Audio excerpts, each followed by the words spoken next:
couple of things to tick off first. Courtney promised. Oh, we've got notes. That's a good idea. We have notes. Just to keep him on track. That's right. He tends to go on tangents. Our main feedback from last episode was that we warbled too much. So we're going to keep this short and to the point. You promised something last time. You promised a beautiful space and a beautiful backdrop. I did. This is kind of the best we have at the moment, so you're just going to have to put up with it. Hey, it's pretty good. We have pretty plants, and we've got some fun music books, and a photo, and actually, I don't think the wedding photo is in it, actually. But, that's all right. You know, there's bits and pieces. It's homey. Well, in terms of continuity, like we're not at the wedding yet. You know, we're going to start at the beginning. So yes, that's true. But there's one more thing. Yes, before we get to the beginning, though. Oh, what do we have to disclose? Oh, sorry. Yeah, you just setting me up. Yes, that's my job, right? Last week, my episode, we're talking about my story.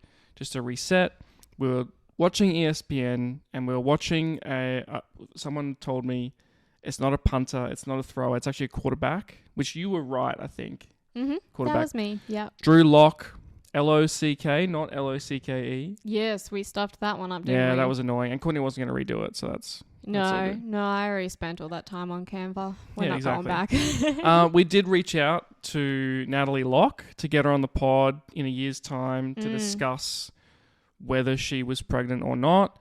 So far, she hasn't reached out, but that's okay.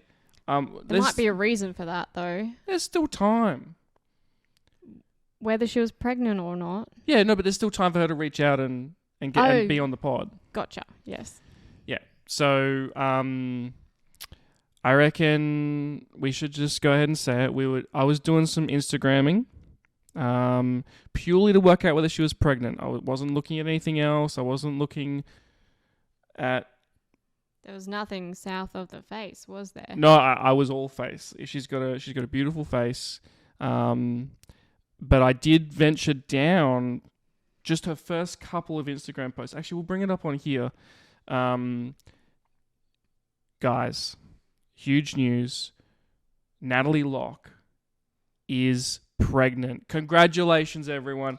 Very pregnant. Not just a little bit. Very pregnant. Like ready to pop. There's a really good one where it's got a baby bump in there. Oh, I'm trying to find it. Natalie. I got that. L-O-C-K. This one. See, check this out. Look at that. Baby. She is pregnant as hell. And if I'd have checked her actual Instagram, as I said I was doing last episode, we probably could have cleared that up in the one go. But I'm glad we could kind of give it got too caught on what was slightly south of the face. You know what? She does more than that, Courtney. I don't like. I know she does. I'm just stating where you were looking. You know what? That was something for.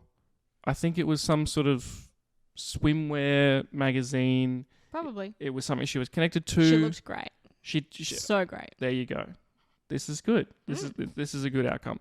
So that's huge news. These ears, they're not going to be pierced.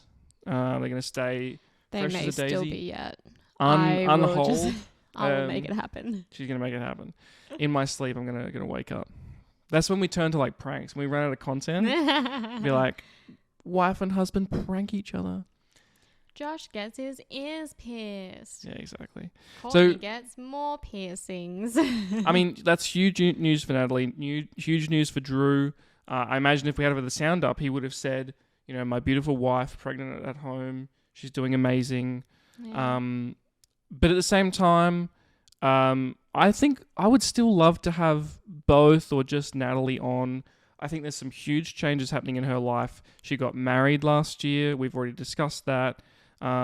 She's preggers. She's really pregnant. I reckon almost a wedding night pregnancy.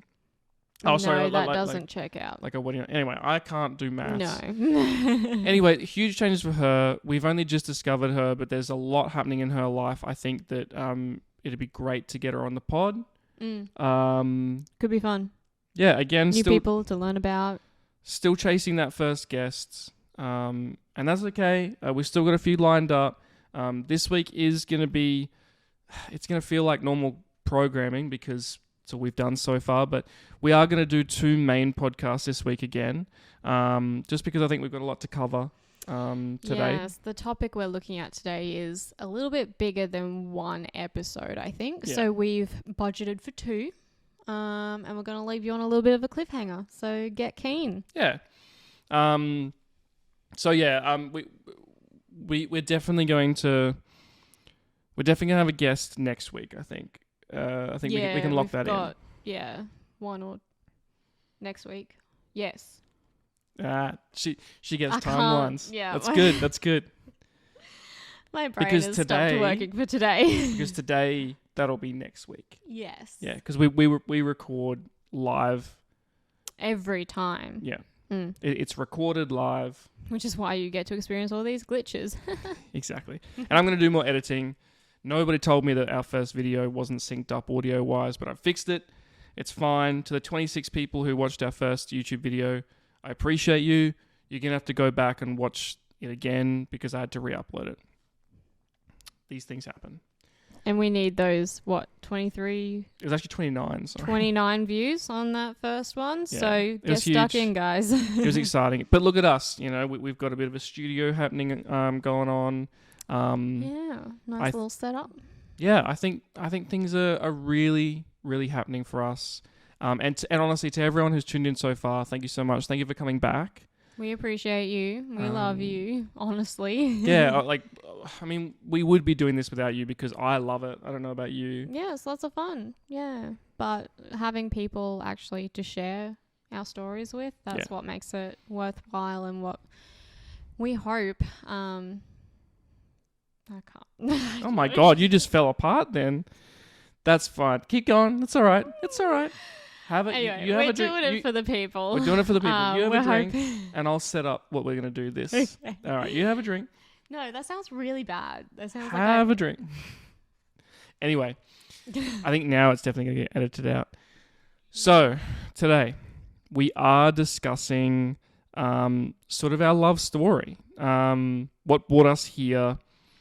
And we kind of split it into 2 parts. I think for this episode, we're really going to discuss our getting together, our first meets, that process, and then, becoming boyfriend and girlfriend, giving that a go, giving that a try. Dating, that's a good way of describing it. And then sort of how that progressed to what came next. So, yeah, do you want to kick us off? Where do you want to start? Sure. Well, I guess we can probably start with my kind of journey back into faith, not to get too Oh, wow, okay. on the bandwagon, but I was looking for a new church, and I went on a camp and I found some cool people. Yep.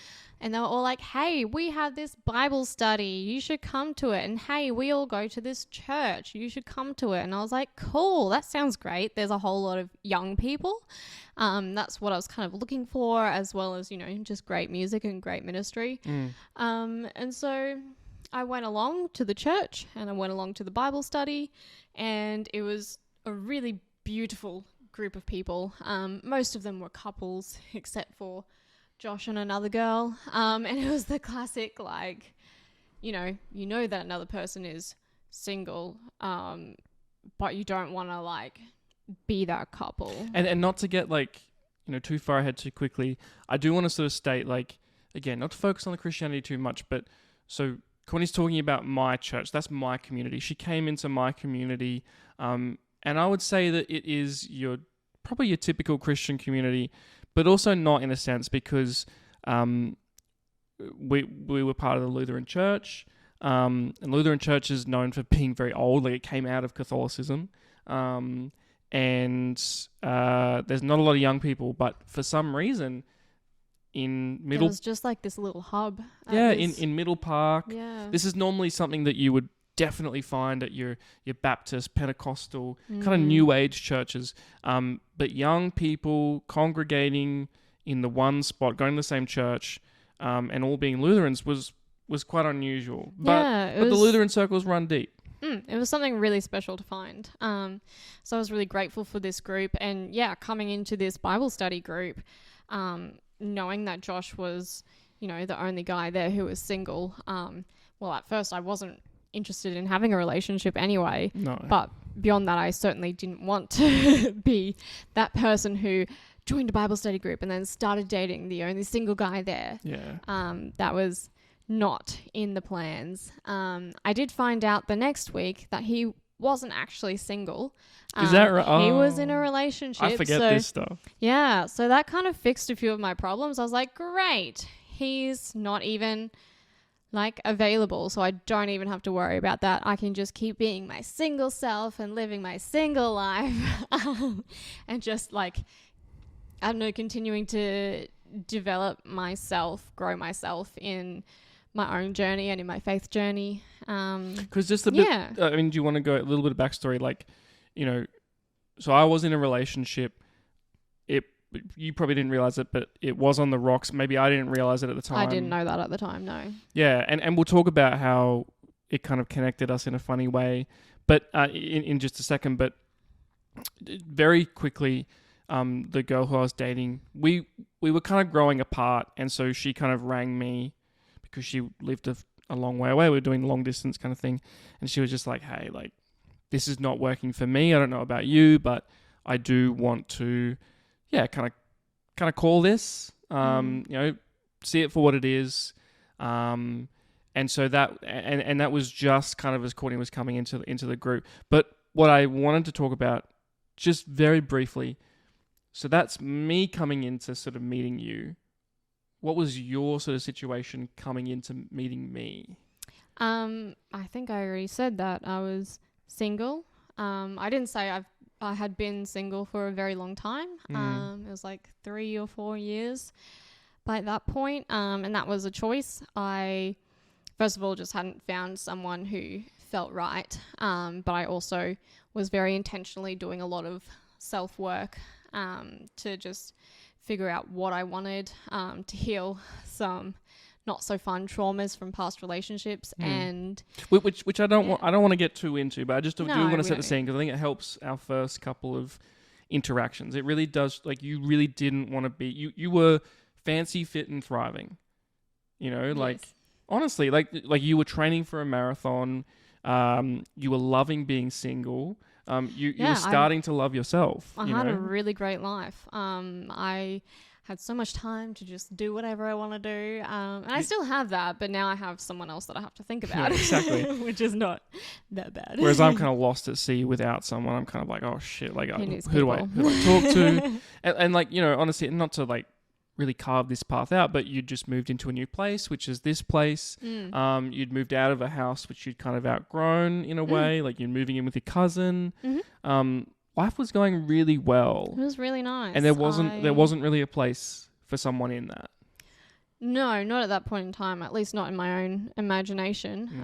I just didn't need someone, I guess, and I suppose that's probably the best time to meet someone is when you don't actually need someone. That's what they always say. And sorry, it's always when you're not looking that someone turns up. That's what they say. I keep cutting you off, sorry, but that's what they always say. You know, when you go to like, you know, those sermons, and especially for young people, everyone's like, oh, how did you meet? You know, and they're like, oh, I was just in this space of life where I just kind of wasn't looking, like I was happy. That's not just sermons though. That's wider society. A lot of people say that. But that's what I was saying. Like, it's a cheesy thing, but it's so true. If you are desperate to be in a relationship, you'll be in a relationship. I've done that. You know, my first relationship, I was desperate. I was probably 18. I'd never been in one. All my mates had, and I was just like, what is wrong with me? Like, I think I'm a really cool guy. It's just not working. And so for me, that was really important. But anyway, that's kind of the context. Yeah. And I guess like at that point, I was just searching for a wider young adult community who could help support me and encourage me in that faith journey. At that point, that's really what I was searching for. I'd had, a traumatic relationship previously and some other not so great experiences with men. So I was very much like off of men, not interested in a relationship or anything of any kind. We kind of were doing Bible study together and going to church. You're just racing through it, aren't you? What did I miss? Well, I wanted to ask you. So you met me at Bible study. You sort of talked about the stage you were in, but what were your first thoughts? What did you see in me? Even though you didn't want a relationship, what were those first? So like the first couple of Bible studies, probably didn't really think too much about it at all. You were just kind of another person in the group. It didn't matter that you were single or not. It was only when I started to think about you in that way that I started to be like, oh, but I don't want to be that person. Yeah, so I guess at first I was kind of like, cool, it's another person. He's really lovely. That's great. He looks about 30, probably a little bit out of my bracket. I take it as a compliment. Don't worry. No, I didn't actually think you were 30, but I definitely thought you were a few years older than me. Because I do speak that way. Like my friends are older. And you look that way too. They're about 30, 28, 27 kind of. Yeah, I do look that way. Anyway, carry on. Yeah, so I guess like it just wasn't really a thought in my mind, to be honest. And I guess like for me, first seeing you, I mean, being a guy, like I was aware she was single and I was aware of the exact same things. I was aware that my mates were watching. They knew that we were the only two single people there. Sorry, there actually was one other single person there. I said there would, yeah. But that's kind of a non-factor. Anyway, it doesn't matter. I was aware and I didn't want to perpetuate that either. I didn't want to, make it look like at all that I was like single girl, off we go. Because I kind of, with my previous relationships, it kind of did seem like I was like, oh, found a single girl in Lutheran circles, let's go. And so I did really want to avoid that. And I did feel like I had just come out of a relationship. I felt like it was time. You go through that period where you just check yourself, you reflect, and you go through and you're like, I'm just going to not be in a relationship and just think about what just happened and then move forward from there. And so I don't know about you, but like boys can be a bit hard to wrangle. So I was actually actively ignoring you. Like I was making sure that I wasn't looking at you like in the circle. Yeah. I was felt ignored. trying to avoid thinking about you, trying to like be aloof almost. But yeah, so anyway, that was kind of my perspective. It definitely did. Like in those first few weeks, it definitely did come across as though you were not like icing me out, but you were definitely distant. And I didn't mind that. It didn't bother me at all, really. But it was hard for me because you know me. I'm like, fuck, like someone new. I got to talk to them. I want to talk to everyone. Like, I want to know her story. Like, she's interesting. But I literally blocked you out. Yeah, yeah, you did. Yeah. And I remember like, it must have been a couple of months into going to this Bible study at this point.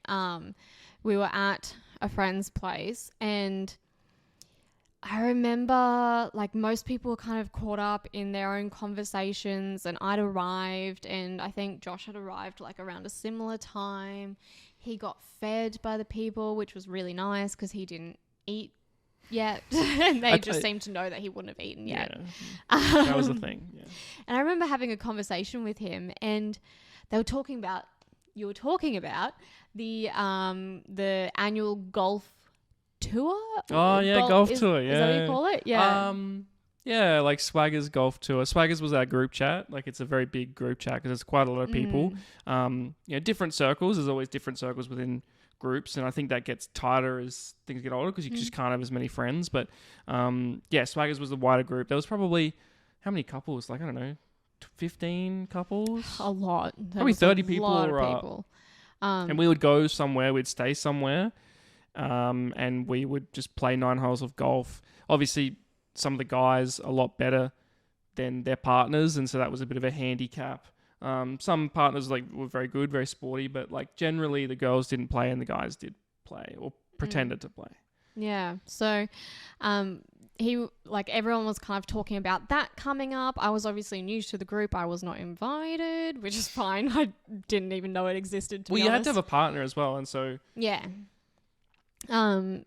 But yeah, so I remember Josh like telling me this story because, you know, everyone else was in their conversations, and he was like, yeah, so I'm going on this golf tour, but everyone needs to have a partner, and I'm not in a relationship. So I've invited this friend along, and we have to do this costume thing on the last day or something like that. Oh no, the actual, when you play golf, you got to like wear a costume. When you play golf. See, this is why I need you here, because I don't know the full Yeah, story. yeah, yeah. But I thought it was very good. he was telling me about this costume, and I was like, oh, what is it? And he was like, oh no, it's meant to be like a secret. And I was like, well, I'm not invited, I'm not going. Like, you can tell me. And so he told me, and they were both going to wear these shirts with the Friends logo on it. Like from the show. From the show. Yeah. Just from Kmart. And I was like, cool, that's really great. And then he was like, yeah, because, you know, like, we are just friends. Like, I'm just not looking for anything like that at the moment. Like, I'm just keen to be single and work on myself for a while, you know, the classic stuff. And I was like, okay, yeah. I remember like that being a really nice conversation that we'd had together, and then he dropped that like, oh, and I'm just not looking for anything right now. And I was kind of like, oh, okay, that's okay. Yeah. And just from my perspective, like, and that, I mean, there's probably many reasons why I was keen to tell everyone about the Friends joke, because I thought it was very funny. For you especially, I thought it was important because I was like, she needs to know where I'm at, because otherwise I can give off very mixed signals, and I know that I can be annoying, so I just want to make it clear. And the thing with Rosa, so Rosa was my partner, and I would love to get Rosa on. I hope that we do. Again, not saying last names, because, you know, they can say it if they want to. Anyway, she's awesome, but from the beginning, she was always a little older than me, but like that never daunted me. From the beginning, Rosa made it very clear that she was single, but that she did not want a relationship with me. Like, all of her interactions, I'd love to hear her perspective on this, because I'm like open. Like, I don't want to get into a relationship with everyone, but I do like to be nice to everyone. But there was definitely a frosty element of like, you just stay there. And I love that, because I think that I needed that sometimes, because I can be a bit probably like flirtatious, and that's what I was trying not to do with you. I was very aware I didn't want to send mixed signals. You're very charming. Like, yeah. You're very friendly with everyone, very charming, and sometimes it can come off as though you're flirting, even if you're not. And sometimes sometimes when that happens in life, I tend to find, you know, when someone is clearly saying no, you almost go, we want to work harder. But it was so overtly clear with Rosa that I just never even considered it. I'd never tried.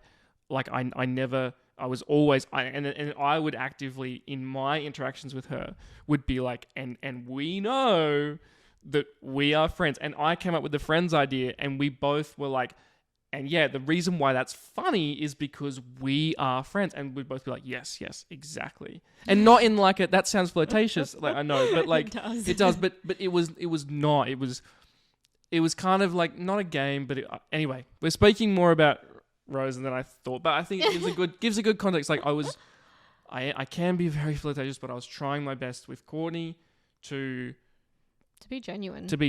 Yeah.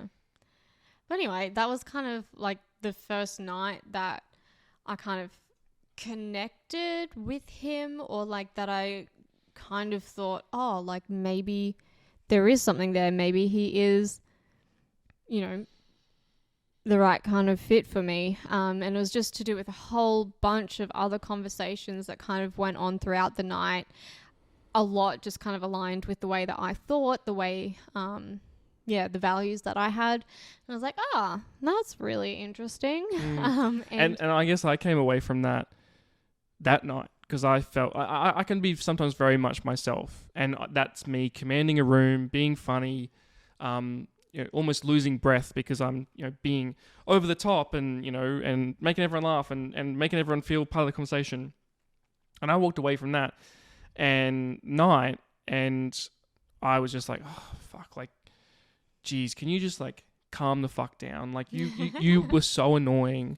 And that's what I find really interesting about Courtney, and not to sort of, get ahead of ourselves, but when I think I'm at my worst, she picks me up and she goes, no, those are the things that are amazing about you. And she walked away from that night being like, ooh, there might be something here. And I walked away from that night being like, fuck, she must think I am just an absolute dickhead, you know? Like that's... He was just very himself. He was not hindered or, hidden away. Josh, he's been described as a chameleon in the past. He can mix with anyone he kind of wants to. He's really good at conversing with anyone about anything and like making other people feel comfortable. It's the people pleaser in him. And so, that night he was just completely himself. He wasn't putting on any airs or anything for anyone else. You were just you. And I was, in the past, I've done that for nefarious reasons, for my own wants and gains, but I was being genuine and I was getting genuine appreciation for that. And there's nothing better than that. Like, I can still be my own worst enemy, but I'm learning to love myself and accept myself and be like, no, people keep coming back. I mean, you kept coming back. I knew my friends would come back, but you were kind of you still kind of weren't in yet. And so I was like, no, I've shown her my true self, and that's a fucking nightmare. So it's funny though, because like a lot of the times that you've met my friends, and like work colleagues and all of that, they've all come away being like, wow, Josh is amazing. Love that guy. He's so great.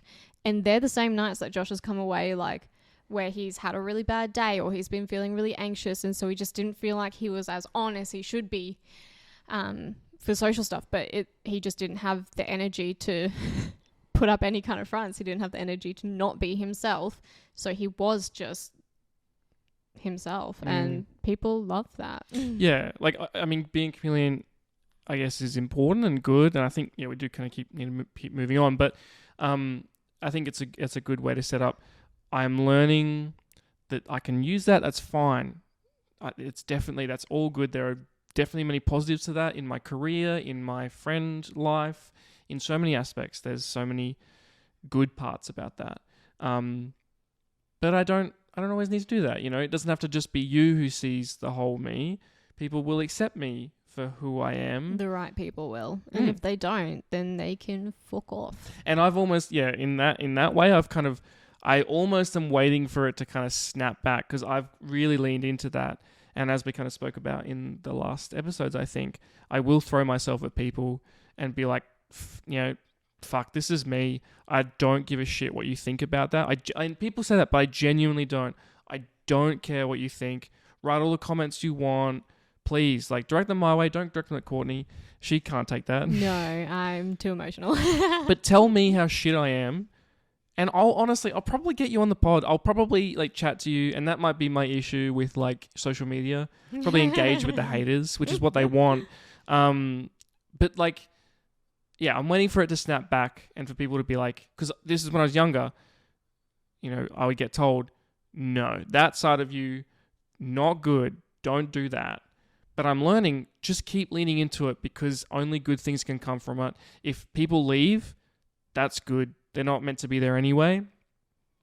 Honestly, most of the time, people learn a bit more about themselves. And I think that if people are coming away from interactions with me like that, I love that, because I love to engage. I'm happy to be wrong, but I'm also happy to say, hey, you're feeling uncomfortable. I can see that. Are you aware of this? Can we have a discussion about this? What can you learn about yourself through this? And what can you learn about yourself as well? So true. And none of this is to say that it's totally fine to just go and be an asshole to anyone you feel like. Obviously, there's courtesy and politeness that all still applies, but it's still worth being genuine and for sure. Exactly. Anyway, I'll stop getting us in the quagmire. So I think at some point, there was a point probably after that night, or maybe the next one, we had it fortnightly. Is that right? Yes, that's right. So the Bible study fortnightly. Probably the next fortnight, I was like, must have seen you at church and you were going off to Dalby, which is where you're from. Actually, we should probably quickly cover. No. We'll get together and then we'll talk about that. Anyway, you must have been going off to Dalby after church, and I was kind of like, oh man, and I must have gotten you some snacks. Yeah, that's right. You Yeah. took me around to the Woolies near church. He took me to the Woolies near Yeah. church. And because I didn't know where it was. And we went in and I was like going to buy a whole bunch of Shapes because Shapes had brought out a whole bunch of different flavors. And I was like, cool, I want to try those flavors. And Josh had told me about them. But then he paid for them. He bought me. Well, the I'm very Shapes. much because like we were That's making him. the joke, and I was definitely flirting at this point, and you were being like, oh, I'm hungry, but I got a big drive ahead, and I'm like, well, why don't you get some snacks? And you're like, oh, I just don't have the time, or there's nothing close, and I was like, right up the road, there's a Coles. Let's go right now. Like that's what I'll do, and people will be uncomfortable, but I'll be like, no, let's lean into this. Like let's spur of the moment. I love spur of the moment. Because I'm so planned all the time. I'm like, let's go. Like, let's do it right now. Let's be spontaneous. So we jumped in the car and we went up there. And that's all it was. I just bought you some snacks. Yeah, just a couple of boxes of Shapes. They were pretty good. Yeah. I can't remember what the flavors were. I mean, back then they weren't very expensive because inflation hadn't happened yet. Not the inflation we know there definitely was cheese, not nacho cheese, but cheese. Yeah. Which is an interesting flavor. We can talk about my favorite shape some other time. We can probably have a taste test. Anyway, that's down the track. I would say it's about third favorite. It is up there surprisingly. Okay. Like you write it off. You look at it on the shelf and you're like, I don't feel like cheese. It's pretty good though when you have it. When it's the last one in the cupboard and you've still got to get them out, it's pretty good. It's good. Anyway, definitely not top tier, but pretty good. No. So anyway, did that, and after that, like she left to go, and I was like, oh, this woman, I can't get her off my mind. And then the next time, kind of did for 2 weeks, to varying degrees, maybe not. And then the next time, I really started hanging out. I always used to hang out for those connect nights because I love socializing. I love a guaranteed people in a room situation, which sounds bad, but like need the company. And I knew that she would be there. I hoped she would be there. And the next time came around and it was awesome as always. I was actively trying to like spend time with her at this point. I was unaware at this point. Yeah. And I remember driving home.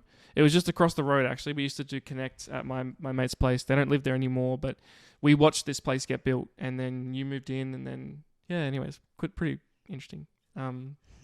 Maybe just for me. Anyway, I walked away. I kind of said goodbye to you as you walked off the road, and I sort of got in my car, and I was like, I literally drove up the road, and I yelled like an expletive.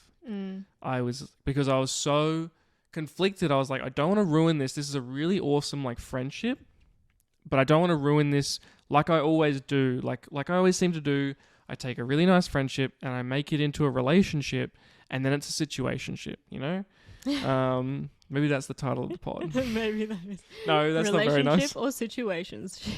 Anyway, that's kind of what it does. Like, and so I didn't want to do that. I really liked what we had, but I knew that I couldn't sort of stop myself in a way. Like, which sounds bad. I'm not like an animal, but you're just drawn. Yeah. Anyway, I spent an hour and a half driving around Brisbane yelling worship music like at the top of my lungs. My throat was sore. I had a headache. And I just drove home and I kind of just was like, you know what?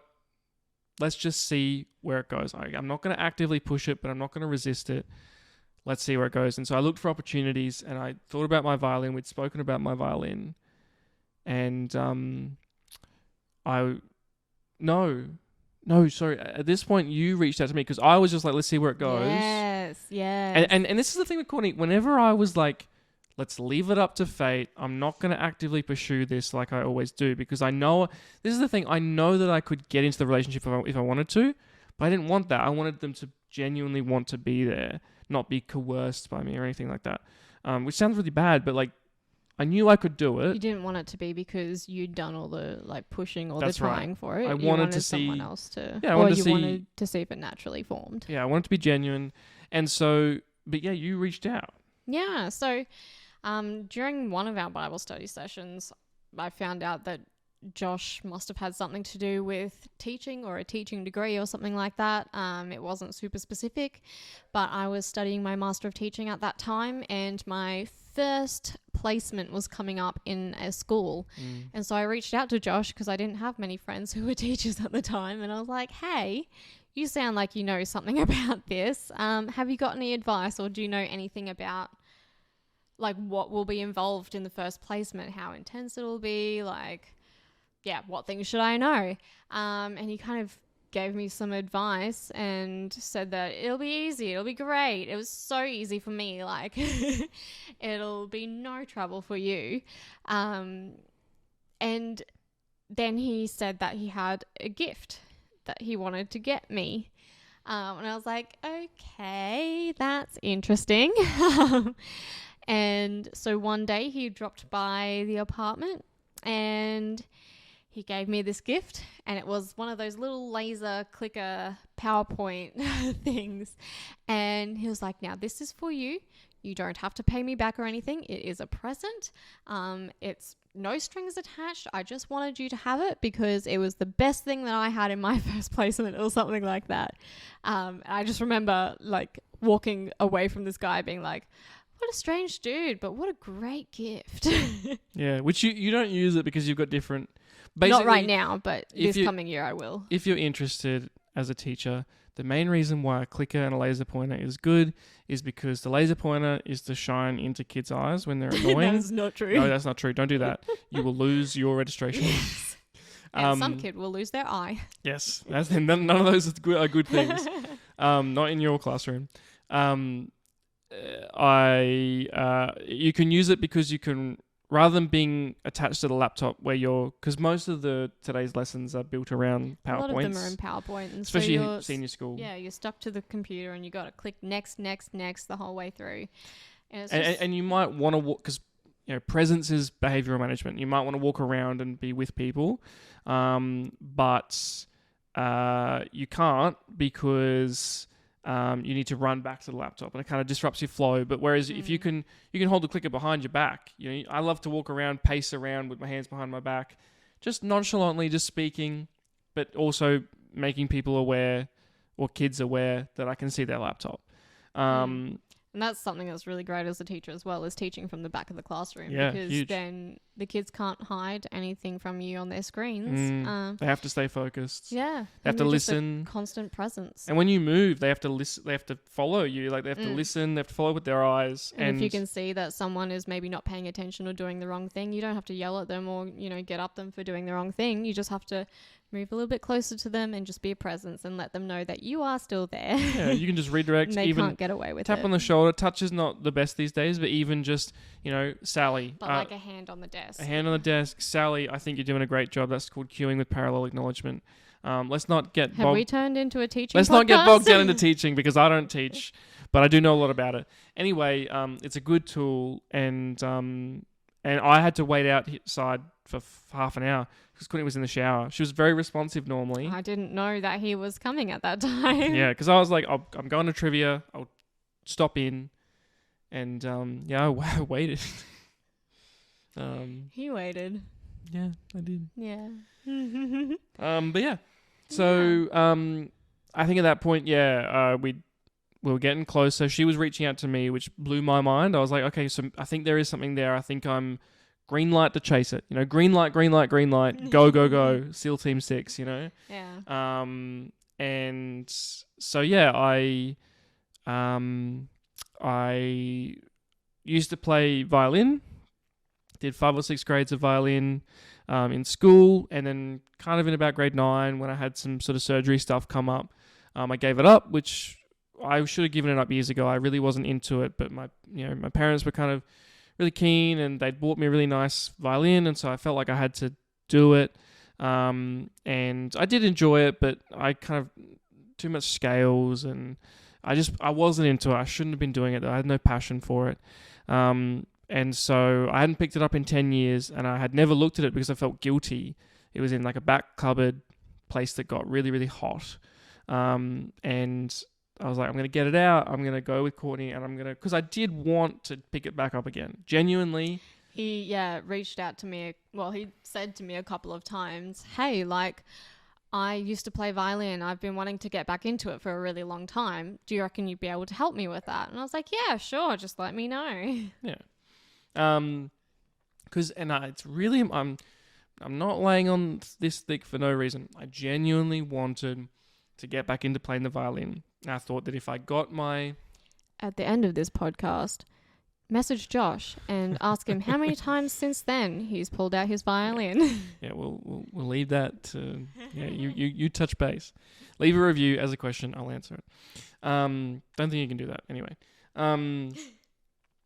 Yeah, so I wanted to get it looked at by the place that I bought it, Simply for Strings. If we could get Simply for Strings on it as a sponsor, I'd love that. They're a beautiful store. I'd love to do a podcast in their store. It's got a great view of Brisbane. It's stunning. They should do little concerts. They do. They do. Okay, great. Good use of that space. It's a great view of Brisbane in Red Hill. It's stunning. Anyway, go there, please. And then also sponsor us because we just directed people to your shop. Say that more on that later. Bought you there and you can get 1% off, and then they'll contact us, and then we'll get money, and then anyway, it's all. We won't get money. We'll be paying money to make up for that 1% off you've just promised. Yeah, because music people don't make money. I don't know how Simply for Strings exists. It's existed for a long time. Oh, they exist because they do student instruments, and all students learn violin. True, and schools. Anyway. We're getting bogged down. Yeah, it's all interesting stuff. It is. I think it's interesting. I would say it's less than waffling. Yeah, that's right. It's directed. Waffling. Yeah. So Josh did eventually reach out to me one day, and he was like, hey, I want to follow up on what I said. I'd really like to get back into playing the violin. Would you mind having a look at it just to make sure it's okay? We went to Simply for Strings and got that all sorted. And on the way back from Simply for Strings, he was like, hey, do you mind if we just drop into the cafe around the corner from your place? I just haven't had my coffee fix for the day yet. And that would just be really great. And I was like, yeah, sure, that's fine. I love drinking coffee, so it doesn't bother me at all. And so we went to this little cafe and we talked for hours. Yeah. We probably got there at about 11. Yeah. We left at 2. Or maybe even... It would have been maybe 2, 10 maybe 10 that we got and there. then we would have had to leave at 2 because I had tutoring to get to. Yeah. 2:30 maybe. Yeah. I would have been looking at the time being like 2:30, I can still make it. I got time. Anyway, but yeah, we talked for a long time. Yeah, and if you know me, that's pretty rare. I don't talk very easily, especially not to new people or people in big groups. So count yourselves lucky if you're listening to this right now. This is the most you'll hear me speak, unless we are really good friends. But yeah, we were there for hours. We just got along really great. I heard a lot about Josh's kind of life story, and he kind of heard a little bit about mine. And it was just really nice. And then he dropped me back home. And as I was getting out of the car, he was like, hey, there's this art exhibit showing at the Gallery of Modern Art. Would you like to go? Well, it was the Met on tour. Yeah. And no, it wasn't the Met on tour. It was European Masters. The Met is on tour now. No. Okay, no, I'm not going to pause the podcast and check this. But it was... You we're keep both talking. Right. I'm going to go get the postcard. We're both right. No, look it up. Because it was European Masters, but it was from the Met in London. Anyway... I don't think the Met is in London. Is anyway, it in I don't New York? care. It's in New York. The Met in New York. It doesn't matter. Anyway, they were from the Met, but they were onto it. It was European masterpieces. And I had heard about this, and I was very keen to see it. And I thought it'd be a great date, but at the same time, I would have gone no matter what. I was very keen. I thought I liked art, and I hadn't really sort of gone and seen it. And I was like, this is a good opportunity. Josh is right. It is from the Met, but the Met is in New York. Oh, whatever, you bloody picky. We're both right. It still counts, right? Woo! Anyway, I was keen, and so I was like, hey, I just threw it out there, kind of like in the moment, spur of the moment. Do you want to go? And it must have been, I was like, why don't we go to church on Sunday, and then we will go afterward. And you were like, well, why don't you come here? We'll go to my house together. Yeah, so we went to church that morning, and then we both drove to my place because it's closer. And we caught the bus or the ferry or something like that from close by. Well, yeah, you were like, oh, we'll catch the ferry because it's easiest to get there. And I was like, great idea. I didn't really know that, but I knew it was hard to get to Goma. And yeah, so we went to church. You used to fidget a lot. I think that's an interesting note. Yeah. You don't fidget as much. No, I still do. I just do it in different ways. Yeah. So I used to wear rings like all over my fingers, and I don't know, maybe it's a bit of ADHD, maybe it's something else, but I constantly like would fidget with my rings, and like I still have a couple of rings, but not as many and not in the easy to fidget places. It was it was violent fidgeting. Yeah, and I had no idea until Josh pointed it out. Well, I didn't realize it all. Well, I used to get very distracted by it, and I used to tease her about it because that's like a fun, flirty thing to do. Anyway, yeah, so we went to church, we rocked up here, we jumped on the ferry, all beautiful, and as we sort of were getting to the ferry terminal, like there was a couple of times, and this is probably the first time where I had known that you were reticent to be in a relationship. I knew you were keen to go on a date, but there were a couple of times, and we don't have to go into all of them, that you were definitely, like, you'd been thinking about something, and we just started talking about it for whatever reason, and you were very keen to make me aware of certain things. Yeah, I guess from the start, like, that day especially, it just felt like a little bit more than friendship. It just felt like there was something a bit more... Yeah, there was something a bit more there. Like, we literally ended up spending the whole day together, and it was a really lovely day. Yeah. Was that the day that I told you about the touching? No. No? So, what things? Sorry. Well, no, what we were talking about was your ex. And again, we don't need to go into it, but like you talked about... Yeah. Well, what surprised me the most was he was like older than you. A lot older. But you also, you kind of...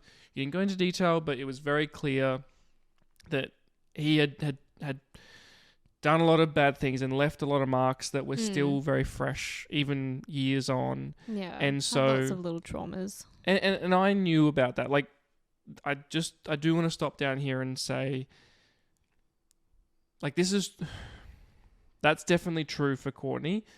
And I'm an empath. But genuinely, like, I think I'm very empathic. Like, I have a very high EQ. I'm aware of other people, the way I make other people feel, and how they are feeling. Like, that's important to me. And so it was very clear that you didn't like touch at all. And so I was very respectful of that. It was really great. Because I was like, well, if you don't want to touch, I can be ages away from you. You know, like, that's fine. I'll just talk. As long as you want to listen, that's great. And so I kind of knew that there was something there, and I didn't want to like bring it out too early. But, you know, when you were willing to talk, you know, I did ask a few questions, and you gave a few like answers, but it was clear, like, that's when it started to sort of become clear, okay, like, this is not like some childhood thing or anything like that. This is quite ingrained, almost capital T kind of trauma, you know. I had lots of guards up for a really long time. And I think that was important. I think that was useful. It protected me. And it also helped, I guess, the start of our relationship to be really nice and helpful, healthy. Yeah. Because the biggest thing for me was I was aware of those, and I wanted to, like, you know, people talk about undressing with their eyes. Like, I couldn't even consider Courtney naked until I had got rid of these invisible guards. And I needed to, and I knew that it was kind of like a bit of a chess game. I wanted to be so respectful, and I did want to sort of peel them back, but not in a traumatic way. I wanted to earn it, and I wanted to earn that trust to be like, you know what, you can take them down, and then maybe we can, you know, slip the shoulder off. Hey, there's something more underneath. I don't know. Cheeky. Anyways. And that was going to take time. Yeah. But we had a really lovely day. We went through and saw all of the artworks. All of the ones of people were very boring, but all of the ones of landscapes were really gorgeous. And we kind of settled on a painting that was kind of both of our favorites. I think it was just the first landscape that we saw. Well, I was struggling with a lot of them. I was like, these are good, but I love a landscape, and this one's kind of dark and moody, but it was probably the only one that was there. Yeah, exactly. Yeah, it was gorgeous. And at the end of the day, we both like bought a postcard of that picture. It was like $1. We saw it on the way out, and I was like, oh, this is the one we liked. Like, let's grab that. Yeah. So we hopped back on the ferry. Well, we essentially spent that whole day together, just walking going on around, dark. eating food. Yeah. It was getting dark. We took the ferry back to where Josh's car was parked because we were in your car. Yeah. My So car was at the ferry terminal. at the ferry, yeah. So we went back to his car, and then he drove me home, and that was that. It was just a really beautiful, nice day, and I was kind of like, oh, that was a bit nice. Better be careful now. Yeah. And me too. So when I was driving home, it was that kind of glow that you get. It was like, ooh, yeah, like that was nice. That was good. And it felt Yeah. different to other relationships that I had, other first dates. Yeah, it just felt extremely comfortable. I wasn't and having to try. Very safe. Yeah, very safe. And I wasn't having to try. It felt very natural. I knew that Courtney was being different to what I'd seen before, but a self It's that just felt, that I was opening up. a self that felt more genuine. Yeah. And I wasn't having to kind of be the magician and craft it and, kind of make it something that it wasn't. I was just being myself, you were being yourself, and I was being honest and you were being honest, and it felt really good. So I was driving home, and I noticed that on where Courtney had been sitting in the car, there was the packet with the 2 postcards. And I was like, because I kind of, with the, I don't know if you remember this, but with the violin one, you left your jumper in my car. I'd forgotten that actually, but interesting. No, sorry, you gave me a jumper after I had my COVID vaccination. That was the first time we had Bible study at my place. Yes. Josh had his COVID vaccine. He was not feeling good, and I loaned him a jumper. Yeah, and so I used that as an opportunity to see her again. This is like early stage. Anyway, I saw the postcards and I was like, how good. This is an opportunity I get to see her again. This is an opportunity where I get to, use it for what it is. It's a postcard. Hot tip about me. I love the Post. Australia Post. I'm a big advocate for Australia Post. They should sponsor us. I will be an ambassador. I think that the Post is so important. I think that it needs to evolve. Anyway, we shouldn't get onto the Post. No, I could we'll talk just for email ages. them. yeah, we'll email them. Yeah, you don't worry. We'll reach out to you. You don't reach out to us. So I was like, I can write on it, and then I can sort of say something, and then it's kind of like I don't even need to be there when it's delivered. It's kind of delivered in the mail, and she can read it, and then I've still got the second one. If it all goes bad, that I can give that to her as a blank because there's 2. So anyway, on the Monday, I have this amazing idea that the night before, and so on the Monday, I write this note, and I'm like, I'm gonna ask her out. It's got to the point where I can't avoid this. You need to crack some eggs to make an omelette. That's not the best phrase, but like I enjoyed it. like it was time to sort of I wanted more, and I was happy to potentially ruin the relationship, the friendship. Yeah. The friendship. All comes to worse. If I had to. And so. I wrote on it. I wrote, had a really awesome time. You're awesome. You're amazing. I can't remember what I wrote anyway. We'll put it in the Instagram. No, well, I like to keep it a secret. Yeah, keep it special. Like that's between us. Like okay. But the long and the short of it was, I asked her out, and I said the best part about this postcard is that I'm not here. So if you don't want to do it, you can just throw it away, and I can give you the spare, basically. Yeah, and then we don't ever have to talk about it. You don't even have to say no. We can just move on, forget about it, cut our losses. Because I genuinely was like, I don't think she would want a relationship with me, which is so weird. Like, in hindsight, it's always the way. Like, anyway, and I'm sure that's the same for you. You were like, I don't think he's into me, but I'm into him. And I think, like, throughout that week then following, like, chatting between us was very sporadic. Like, we weren't having, constant conversation the whole way through. It was just bits and pieces here and there, and I was kind of like, oh, I don't want to come on, like, too full on. I don't want to. I'm so glad you said that, because so I posted it. I put it in a sort of letter because I didn't want. I know you can send them without that, but I didn't want the postal workers to read it. Anyway, that's a funny thing. And that was the thing. So then that was. And I'm glad Courtney brought that up, because that was the waiting period. I knew I had roughly 3 days it would take. 3 days was what I thought, maybe 4 on a bad day for it to get posted. And so every day, that's kind of what kept me going. Is I was like, I'm waiting for this to drop. I don't know when it's going to drop. I didn't send it in marked post. I should have. And I'm just waiting. But this is what kept me going. Is she kept messaging me, and it was sporadic. It was nice. It wasn't too much. It wasn't like because I was also like, I want to leave some space for when this drops. And kind of like wait for this to naturally, come back to me if it, not make her feel like she had to respond. And like she's sort of thinking, like we've kind of had a good date, but he kind of hasn't said anything. We've had some good chats. But it was like a date that wasn't a date. Yeah, So it wasn't a date. Was it a date or was it just friends hanging out? Not really sure, but it felt like more. And then my plan's sort of into action, but she doesn't know this, but I'm waiting for it to sort of drop. And then as the days goes by, I'm getting stressed, really stressed. Not to her, but like just internally I was. So like by day 3, I'm like, here we go time. We'll have Josh's sister on the podcast at some point and she can tell you just how stressed he was. Yeah. Oh, does she talk about that? Yeah. Oh, that's interesting. When we first started dating and I met your sister and your mum, they were both telling me about how anxious you were that week. Yeah. And I don't like to sort of show to my family, but I kind of did because I knew that this was authentic, and so I knew that if it did go well, I wanted them to be on the journey so they weren't surprised by anything. So anyway, by day 4, I'm like, this has to have dropped. Like, this is so, I don't get it. Like, yes, she's talking to me, but she's not saying anything about it. Like, I don't know what's happened. Maybe it's got lost. Like, that's all I could think of was like, it's got lost. I'm just going to cut my losses. Like, I'm just going to forget about that. I'll try again in a couple of weeks.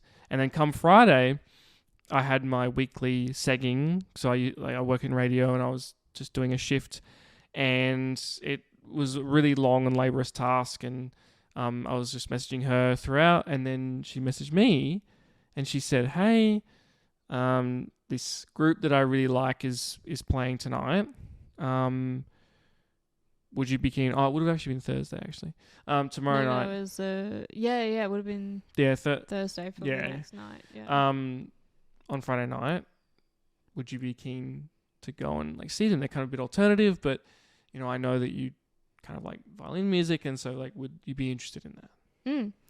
And I was like throughout the whole week just riding on the high of really enjoying that Sunday that we'd spent together and the brief bits of chatting that we'd done throughout the week. And I was like, how do I see this guy again without it being like, hey, I want to go out on a date with you, but just being nice and chill. And I saw this group that I follow come up saying that they had a concert, and I was like, oh, that might be a nice way to do it. And Courtney's not an action person. This is what it's really important to know. I think you know her enough by now. Depends on what it's to do with, though. Yeah, well, that's right. And so like, I didn't really think much of this. I was very glad. I was so happy she reached out, because I was like, oh, clearly like she must have read it. Maybe this is her way of being like, let's go on that date. But I was like, surely she would have said something. Anyway, so I was super glad, but it is out of, the ordinary for her. I was like, look, kind of hasn't worked out the way I thought it would, but it kind of still is. Like, we're still going on kind of a date. Like, it's not called a date still, but, we are moving in the right direction. This is good. Yeah, and so we went on that kind of a date that wasn't a date. It was Dots and Loops, by the way. Yeah, Dots and Loops are really... very alternative, more than you said that they were. Yeah, I hadn't actually seen them before, so I wasn't really sure what it was. You made it seem like you really like... Oh, no. No, because I'd been following them on Instagram for a really long time. You were like, I've been following these guys. I think they're really interesting. And I've been really keen to actually see a live show. And it was a really cool show, but it was definitely like far more alternative than I was expecting.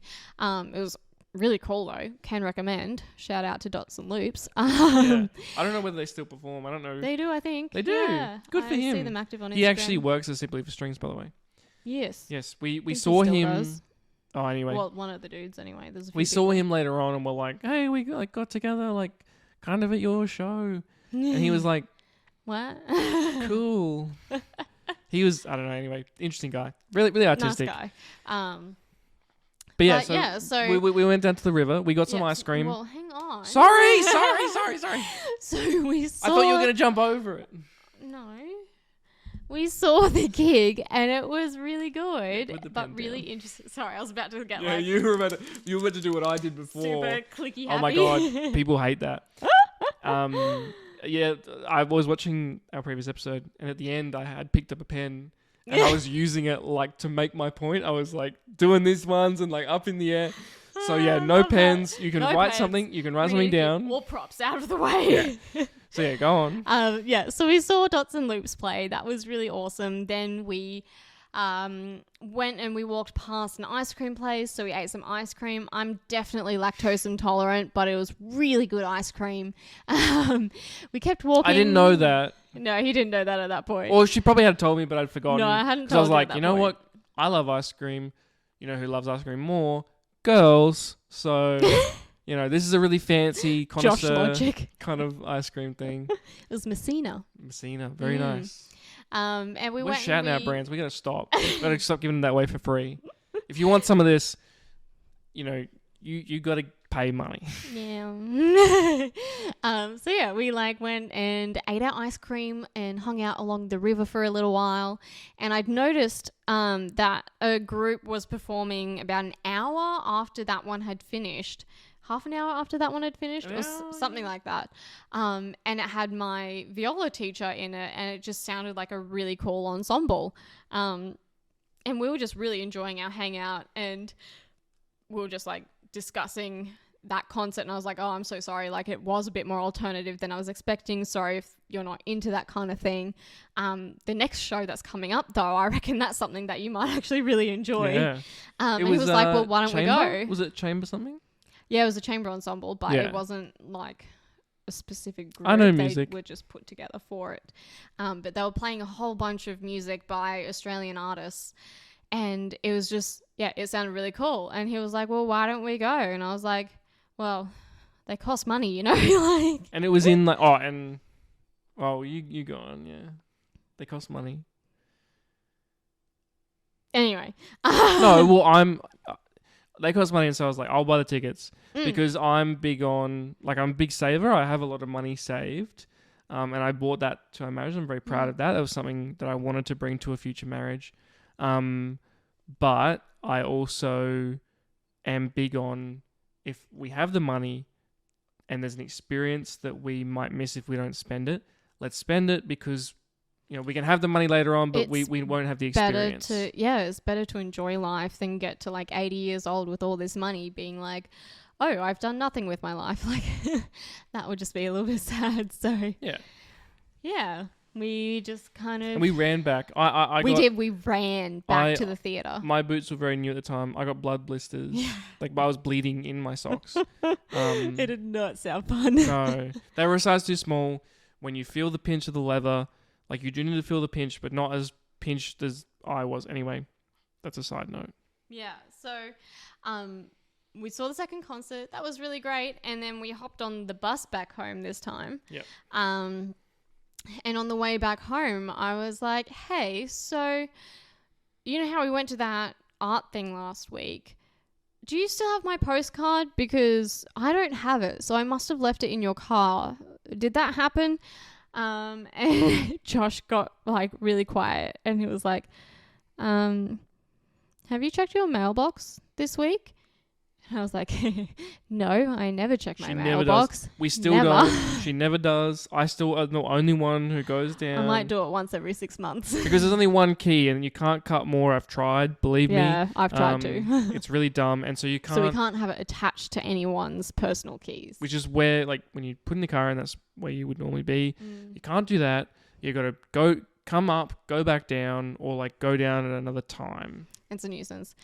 But yeah, so I never check my mail. And he was like, yeah, he said, do you check your mail? And I was like, no, of course I don't check my mail. Who do you think I am? And he was like, okay, well, when you get home, you should maybe check your mail. No, I didn't say anything. And then you were like, so where's my postcard? Oh, yeah. And wow, it's been so long. and then you were like, because I did not want to say, like, this is not going how I wanted it to go. And you were kind of like, oh, did you send it? And you were like, and I was like, well, yeah, I kind of didn't say anything, which was a response. Well, yeah, you were kind of like, oh, yeah, like maybe. And I was like, did you write something on it? He was like, I might have. And he was just very sheepish. And I was like, what'd you write on it? And he's like, I'm not going to tell you. You'll just have to wait and see. And then, so we arrived back. I opened the mailbox. Sorry, I came up the stairs. I got the mailbox key. I went back down the stairs. Took ages. And I'm, at this point, I am having an absolute heart attack. This is not going how I planned. I was not meant to be there when she opened it. I'm seeing like stars. I'm like, this is ruined. I'm ruining a great night again. Like, I don't want this. I don't want her to have this anymore. So when I opened the letterbox and I got the postcard out, he took it off me initially, and I was like, "Did you just take my postcard?" And he's like, "Yeah." I was like, "Can I please have it?" And he was like, "Okay, but you have to promise not to open it and read it until I'm gone." And I was like, "Okay." She's like so weirded out. Anyway, I was just very confused. Because I wasn't. It didn't sound good, whatever I'd written. No, it didn't sound great. And so he left. I opened the envelope as I was walking up the stairs. I got halfway up the stairs and I read the line, "Would you like to go on a date with me?" And I didn't even read the rest of the postcard. I just called him straight away and I was like, "Hey, did you mean what you said in the postcard?" And he was like, "Yeah." And I was like, "Do you still want to go on a date with me?" And he was like, "Yeah." And I was like, "Okay," because I wasn't really sure because he tried to take it off of me. And he was like, "Oh, no, I was just really nervous." And I was like, "Okay." And he was like, "So do you?" And I was like, "Yeah." And so he drove straight back. No. You had to say, "Do you want to come back?" Oh, yeah. Because I did not want to come back still. Yeah. I asked if he'd gotten far and he was I was almost like, "Great, well, I will see you when I've my heart rate's back to a normal sort of pace." Yeah. And so he came back. He picked me up. We went on a cute little drive up to Mount Cootha and we sat at the top of Mount Cootha for a little bit together in a little bit of awkward silence, but also just nice conversation. Well, I think it was... I honestly, part of me was a bit worried because I was like, we're really not talking much. We had a whole night together, so I think it's important, something that a good mate of mine said to me and really gave me a lot of solace in a lot of awkward silences, is that when you're in a relationship, especially when you first get into a relationship, you're talking because you've learning about each other. That's part of it. But when you're in a relationship, when you found the one, you can just sit on a car ride. You can just be with them comfortably in silence. Yeah, and that can be time together. You don't have to. I think what he was saying was like he probably kind of tried to broach the silence and talk about things that you just didn't even need to talk about. It's okay to sit and be together. And I think that's what it was. It was kind of just a calmness of here we are. This feels good. It just felt really comfortable. And I think at that point, my brain was just racing. And so when my brain is racing, my mouth is not. And mine was as well. I was still trying to, reflect on what had just happened. Yeah, and so we just had a really nice little moment up there, and then he dropped me home. And we didn't kiss. No, it sounds very romantic, and it is. It's a very Disney kind of fairy tale. I do want to sit. I do want to sit in that. I love our love story. I really do because it's our own. I always used to watch, your kind of The Ugly Truths, your kind of romantic comedies. I used to love them because I loved comedy. And sometimes they'd have sex scenes. So that was exciting. Classic boy. Yeah, sorry. But more so, I loved that kind of emotional, that kind of oh, will they, won't they? And at the end, that resolution, yes, they are meant for each other. And I always wanted that. And I always used to complain. People wouldn't get it. I used to be like, life is just not like a rom-com, is it? It's not panning out like a rom-com. I thought that's how it would be. But that was our rom-com moment. If you don't, one of them, there have been multiple. Oh, for sure. If you don't have that, if you have never experienced that, don't expect that. You'll have your own moment. It may not be a rom-com moment. You have your own story, but yeah, this is our story. And that's what was beautiful, was just sitting there looking at the city, watching this band play We'd seen Yeah, so many there was- different.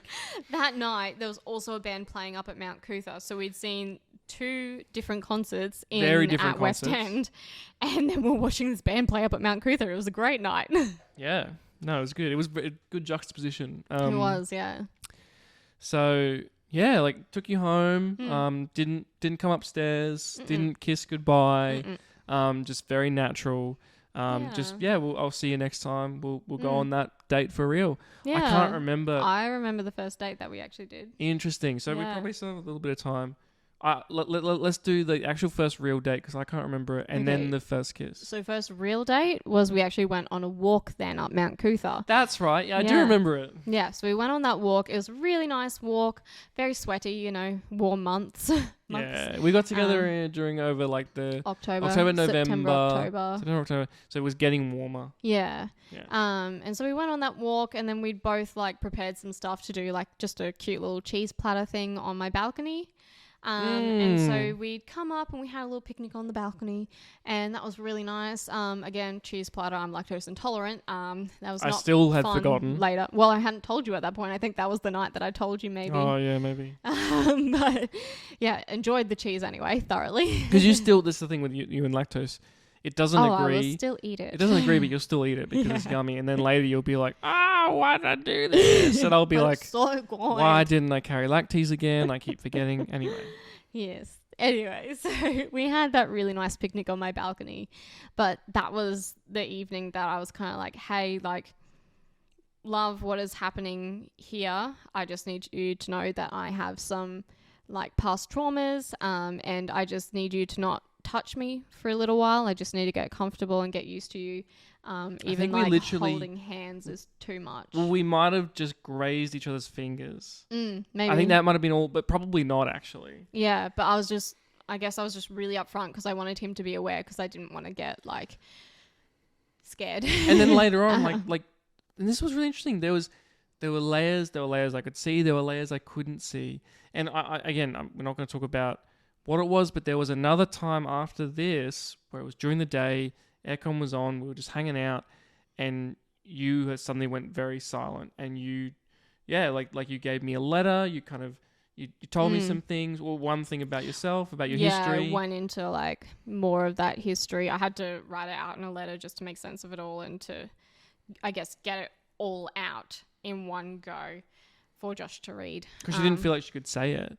No, it was just easier to write it for him to read it. I went off and she did left the something in room, meantime. and I'm going like, what the hell is this? Like, because we were going pretty well. We hadn't really put a name on it yet, but we were going well. We hadn't kissed yet, but it felt, we definitely knew it was more than just like a friendship. Yeah. And like I'd been okay with maybe a hug goodbye at that point, but like, yeah, just definitely didn't want any physical contact yet. You went and played the piano. That's what I remember. The piano used to be... and played the piano to occupy the myself. piano used to be in the study, and I'm going, what the hell is in this letter? It was multiple pages, and I think we all have things that we regret. Again, I'm not going to say what that was. I have things that... What was really great was that she was able to sort of disclose that to me, like in a letter. And at the end of it, I was kind of like, here is literally like all of the worst parts about me. If you walk out right now, that's totally fine. I'm okay with that. Now is probably a good time for that to happen. Before we get really serious. Yeah. I was like, I really like you, but like, I need you to know these things about me, because if you find out some other way or later on when you're invested and you're like shocked and horrified and that kind of stuff, I just didn't want to be hurt more. And this is going back to like... at that moment. This is going back to Courtney's story. Probably didn't get into this enough. Like, there were a lot of times where Courtney like looked at me and she was like, and she still does this in a way. She was like, I'm not the person you think I am. I'm not good enough. Walk away. Like, go away. Like, just save yourself. And still she'll be like, why are you with me? And then I'll be like, why are you with me? Like, I'm not good enough for you. And I think that's important in a relationship, is like being equal almost. Also just, like having self-love as well, I think is really important. And that's what I've come to... Self-worth. Like, we've come to accept those things about her. I was immediately able to say... Because I came in and I gave her a hug and I was like, hey, don't worry about it. Like, that's not bad. Like, I've done worse. And then I shared something. And that was, the really great thing was I'd like just made myself completely vulnerable to him. And he came in and he was like, hey, these are the worst things about me. Like, these are the worst things that I've done. And I said something that I'd never told anyone. And I had never planned on ever telling anyone about something that I'd done. I'm probably happy to talk about it in the future, but maybe not now. But like, maybe not ever. But anyway, I just was like, in that moment, I was like, well, yeah, like, I'll tell you about this. And then in that moment, I was like, oh, holy shit, now I'm talking about this. Like, I'm feeling the same things that she was. I'm like, oh gosh, maybe we shouldn't be talking about this. Vulnerability, oh my gosh. But I think it was for both of us, it was kind of a moment of like, this is me on a platter, the things that I don't want anyone to see. And I want you to see them because I want you to be aware. If you love me for the things that are worst about me, then you can definitely love me for the things that are best about me. For sure. So let's move on from that. That was a good moment. I went home, and that was a big thing. I wanted to make sure that I appreciate that you've trusted that with me. I'm not going to share that with anyone. I don't want you to share what I've said either, but I trust you. I know that you won't. And he went home and shredded my letter. Shred it. I filmed me like shredding it because I wanted to burn it, but I don't have a fire. And I wanted to film me shredding it because I was like, it's going to be in here and you're going to have to trust me, but I don't want that to be a liability for you or you to worry about that. And you probably didn't care, but like, it was just nice for me to be like, I appreciate all of that. And for the thought you put into that, here's what I'm doing in return. So yeah, that was a really nice moment. I think that we all need to do that. We all need to come to grips with ourselves as well as be honest with our partner. Yeah. If you can't be honest, if there's something that's eating away inside of you, it will come out eventually. They'll find out.